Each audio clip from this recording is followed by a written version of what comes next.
to Aging Disgracefully, a weekly oddcast of seriously funny and sometimes raunchy monologues. I'm Carolyn Meyer, and I've got a story for you. Here is episode number 15, Winging It.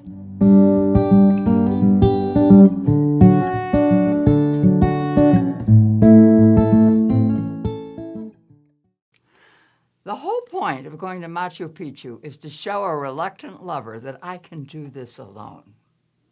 The lover is a man who thinks crossing the Canadian border on a tour bus is a travel adventure.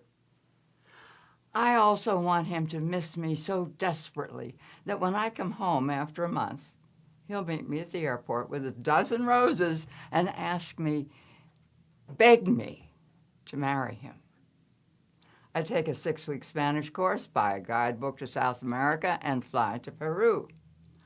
I marvel at Machu Picchu and thrill at the sunrise over the Andes, and for a month I deal with plumbing that has not been updated since Pizarro conquered the Incas. I can't quite bring myself to eat the local delicacy, though, the roast guinea pig. I'm whistled at in Lima and Cusco, hissed at in Arequipa and Ayacucho by men who assume that any woman traveling alone must be a puta, but I haven't learned enough Spanish in my crash course to tell those hombres to go fuck themselves. And then I fly home to my lover. He does not greet me at the airport with roses. He doesn't show up at all. In my absence, he has decided that he does not want to marry me, even if I agree never to go any place more exotic than Winnipeg. I realize that from now on, I'll be flying solo. A few years later, I head for Johannesburg, South Africa, not to show a man that I can travel anywhere I want to without him, but to research a book about what it's like for teenagers to grow up under the harsh fist of apartheid. That's the South African version of Jim Crow, taken up a few notches. It's now 1985, and Nelson Mandela has been a prisoner on Robben Island for more than 20 years. My approach to doing the research is to wing it. Somebody knows somebody who introduces me to somebody else, and it almost always works out. I'm invited to visit a farm 100 miles from Joburg that feels like a plantation in the antebellum South. The hosts pamper me, but I'm soon ready to escape the South African version of Rhett Butler and Scarlett O'Hara, and I book a ticket on a blue train to Cape Town. Now, in the guidebook, the blue train sounds as glamorous as the Orient Express. It's possible that I'll have a romantic adventure on the journey. Maybe find a temporary replacement for that unadventurous lover. The porter delivers my bags to a compartment with just enough room to turn around. There's a seat that will be made up into a single bed, a sink the size of a soup bowl, shower with the approximate dimensions of a coffin, and a window that looks out on the vast plains of the Great Karoo. As the train rolls south, herds of springboks and elands leap and bound across the Karoo as though they're auditioning for a National Geographic special. It is spectacular. I head for the lounge car. Wouldn't it be lovely if a handsome vintner from the wine district outside of Cape Town asked me to join him? I nurse a glass of local Sauvignon Blanc and then a second glass, but the vintner is about as likely as a white rhino to show up in the lounge car, and I go back to my compartment until the bell announces the second seating for dinner. How delightful if a professor of literature from the University of Witwatersrand in Joburg happens to be seated across from me in the dining car. The maître d' leads me to my table, not to be shared with a charming professor, but with an elderly widow in a cardigan on her way to visit her son. 2 weeks before my arrival, the ultra-right-wing Afrikaner president of South Africa had announced that he would not yield to American pressure to ease up on apartheid laws or to release Nelson Mandela from prison. The widow across the table is also Afrikaner, descended from the early white settlers from the Netherlands. I feel about her as I would about a man in a MAGA cap. The widow and I make dull conversation. I focus on the silverware lined up in front of me, implements to deal with the soup, fish, butter, steak, salad, dessert, coffee. Once I've gotten through dinner, I go back to the lounge car and order a Grand Marnier. No fascinating performance artist or witty neurosurgeon materializes. It's getting late. I've had enough to drink. The Springboks and Elans are all asleep, so I might as well go to bed too. The porter's made up my berth, placed a chocolate on the pillow. I turn out the light, close my eyes. Finally, I sleep. When I wake up, the great Karoo is still out there. The antelope and elands were leaping and bounding, and we're due in Cape Town in a couple of hours. When I'm at home, I go for a walk every morning, 3 or 4 miles, and after the multiple courses of last night's dinner, plus the Sauvignon Blanc and the Grand Marnier, I need exercise. Jumping jacks, that's what I'll do. There's just enough room in my compartment that I think I can manage that. The problem is that I've brought no exercise clothes. I've kept my luggage to a minimum. Obviously, the solution is not to wear any clothes. I will do naked jumping jacks with only the Springboks and the elands on the Karoo as witnesses. I am in mid-loop, mid-leap, when the door flies open and the porter, who is as startled as I am, gapes at the naked spectacle before him. "Beg pardon, madam," says the porter, and he backs out fast. Apparently, I forgot to lock the door last night. Blame the Grand Marnier. I am mortified. I shower, dress, pack my things, sneak down the corridor of the blue train to the dining car for breakfast, saying a little prayer. Please let me not see the porter, please. The widow sits alone in her cardigan. We nod, and I leave her to her coddled eggs and go to another table. After breakfast, I return to my compartment, still praying. Fortunately, the porter is nowhere in sight. The blue train arrives in Cape Town in a half hour, and there is the porter. I avert my eyes as he picks up my bag and carries it off the train, and he averts his. "Good day, madam," he says, and hurries away before I can tip him.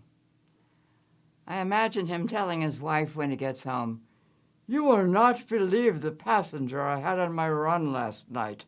A white woman. They say she was from America." Different year, another book, another research trip, this one to Japan. I'm no longer hoping to find romance on the road. I've found it at home, at last, and I've gotten married. I plan to visit Japanese schools and talk to students. And the kids all study English, and they probably know more about the structure of the English language than I do. But the cultural language is something else.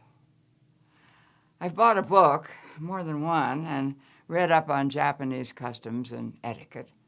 I've gotten to know some Japanese exchange students, and I know they're shocked that gaijin, foreigners, wear the same shoes both indoors and out. Such a filthy habit. But I've arrived in Japan with the wrong kind of shoes. They're unshuckable. I can't get out of them gracefully. I hop around on one foot, trying not to lose my balance or my dignity. Later, as I'm leaving, I'm just as clumsy, exchanging the indoor slippers they provided for my outdoor shoes. I hope I'll get better at this, more graceful. I've been invited to stay in the home of a friend of one of the teachers. Now, this is a great honor, and it's a great opportunity to learn how things work in daily life in Japan. But my book on Japanese customs was written for business travels, and it covers subjects like the proper way to exchange business cards. But there are no instructions for how to behave when you're staying in the home of a total stranger. For instance, the book makes no mention of toilet slippers. Besides outdoor shoes and house slippers, there's a second pair of indoor slippers placed outside the toilet room. The toilet room is separate, of course, from the bathroom in different functions. Wearing the wrong things on your feet in Japan is about the worst breach of manners that you can think of. When you enter a Japanese house, you change out of your outdoor shoes and into house slippers. And then, if you decide to make a stop at the toilet, you change out of the house slippers and into the toilet slippers. Early on, before I'm used to the routine, I remember to change into the toilet slippers, but then I forget to change out of them when I leave the toilet. I shuffle through the house in a pair of pink slippers with bunnies embroidered on them. My hostess sees my mistake. She claps her hands over her mouth. She wouldn't look any more horrified if I'd sauntered out butt naked. "Gomenasai," I say. "I'm sorry." It's a phrase I come to use a lot. Later in the trip, in another Japanese city, I'm invited to have dinner and spend the night with the family of one of the students, a boy in his teens. By then, I've gotten the slipper business down pat. But there are other challenges. The boy explains that as an honored guest, I'm to have a bath, a pre-dinner soak. I haven't read anything about that in the Book of Japanese Customs for Business Travelers, and I am clueless how to proceed. The tub in the bathroom has already been filled. I strip, shower as you would before going into a public swimming pool, and I climb in. Water's very hot, and how long am I supposed to soak? 5 minutes? Half hour? I have no idea. I simmer into hot water until I'm well done. Okay, now what? There's a cotton robe hanging on a hook. Should I put it on? Or is that somebody's bathrobe? If I come out wearing that robe, have I committed another embarrassing faux pas, even worse than toilet slippers? Or should I just get dressed again? In the end, I do put on my own clothes, and I go out to join the family, and no one looks horrified, so I must have made the right choice that time. A number of guests have been invited to meet the gaijin. After dinner, which is delicious and goes on, we move to a room with a big pit in the center, contains some kind of heating device. Japanese houses don't have central heating, and the nights are getting quite chilly. We sit around this pit, and the hosts and the guests ask me questions, and I answer, and I ask them questions, and they answer. The kid translates our stilted conversation. I smile until my face aches. This is exhausting for all of us, and it's getting late, and where I come from, guests generally make the first move and signaling that it's time for them to leave. But I don't know what the social cues are here in Japan. Another hour passes. Finally, afraid that I might nod off and tumble into the hole in the center of the floor, I suggest that perhaps I should say goodnight. The kid translates, and there are no protests. The boy's mother shows me where I am to sleep. Within minutes, the house is dark and silent. And I wonder how long my hosts have been waiting for the gaijin to shut up and go to bed. On another night, in yet another city, I check into a business hotel that caters to salarymen, Japanese business travelers. My tiny room has a single bed, clothes hook, a rug the size of a bath towel, and a casement window overlooking the street. Bare bones accommodations, but it's a relief to stay someplace where I don't have to figure out how to behave correctly. I come back from dinner just before nightfall. It's cold, it's getting colder, and the casement window is wide open.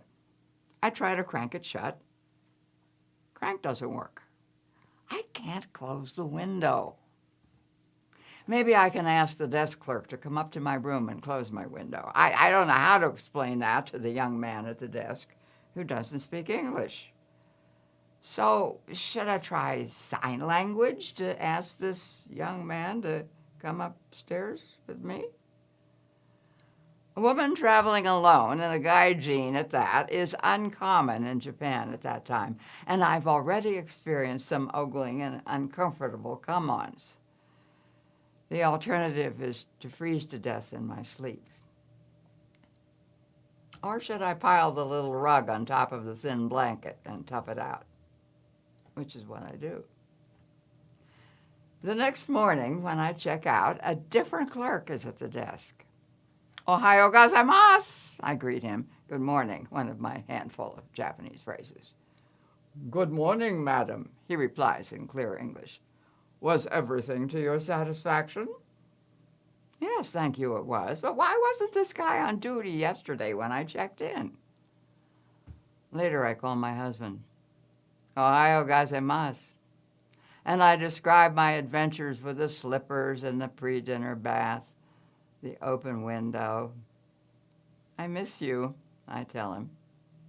I miss you too, he says.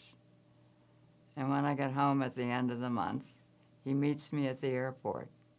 He's brought me flowers, a dozen roses. Now, everything is to my satisfaction. You can read this and other stories on my blog at funnycarolyn.com and leave me a message. Tell me what you think. Do come back next week for episode number 16, Meet the Cougars, and be sure to subscribe. I'm Carolyn Meyer, and I'm aging disgracefully.